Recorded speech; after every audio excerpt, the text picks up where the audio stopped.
আসসালামু আলাইকুম everyone, welcome back to my new blog. আমার নতুন ব্লগে আপনাদেরকে সবাইকে স্বাগতম। আর এই যে দেখেন কত সুন্দর পাট শাকগুলো একদমই ফ্রেশ। আর এগুলা যদি রান্না করি তাহলে কেমন মজা হবে আপনারাই ভেবে দেখুন। তারপর আর কি আমি বসে পড়েছি পাট শাক বাছার জন্য। আর এই যে দেখেন কত সুন্দর, কত ফ্রেশ, আর দেখেই মনে চাচ্ছে যে কাঁচাই খেয়ে ফেলি এরকম একটা। আর হলো কার কার কাছে পাট শাক ভালো লাগে তাহলে অবশ্যই কমেন্টে জানিয়ে যাবেন। আর আমার কাছে আগে এতটা ভালো লাগতো না, কিরকম জানি তিতা তিতা লাগতো পাট শাক।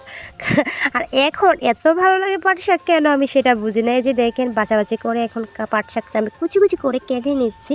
আসলে একটু তেল তারপর একটু রসুন দিয়ে যদি একটু কড়াভাবে ভাজি করি তাহলে পাট শাক দিয়েই 1 প্লেট ভাত খাওয়া যায়। জানেন আপনারা? যদি না জানেন তাহলে অবশ্যই আমার রেসিপিটা ট্রাই করে দেখবেন কেমন লাগে।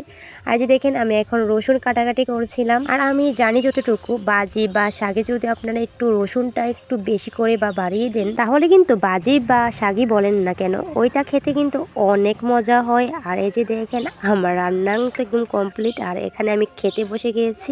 আমার তো আর সহ্য হচ্ছে না, আমি কখন ভাত খাবো এই শাক দিয়ে। আসলে আমি খালি অর্ধেক খেয়ে ফেলছি। আম্মু যখন রান্না করে রেখেছে তখন কিন্তু একটু একটু নিয়ে আমি বাটি একদম আধা বাটি করে ফেলছি। এই যে দেখেন কতটা ইয়াম্মি হয়েছে দেখতে, আর খেতে কিন্তু আসলে অনেক দারুণ হয়েছে। আর বিশেষ করে এখন আমার পাট শাকটা খেতে অনেক মজা লাগে, কেন জানি না, কিন্তু আগে ভালো লাগেনি।